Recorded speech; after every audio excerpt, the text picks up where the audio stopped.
Hi, my name is Isabel, Nutrition Education Specialist here with NCA, and today we're here to answer your questions with CACFP Meal Prep Minute.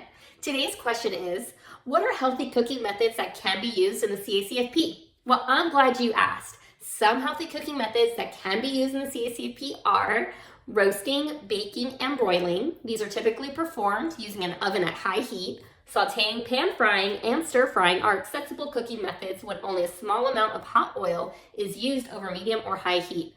Grilling is another great way to cook all types of food. Just make sure the metal grill is preheated and the high heat is coming from below the food. Other healthy cooking methods are air frying, steaming, braising, and toasting.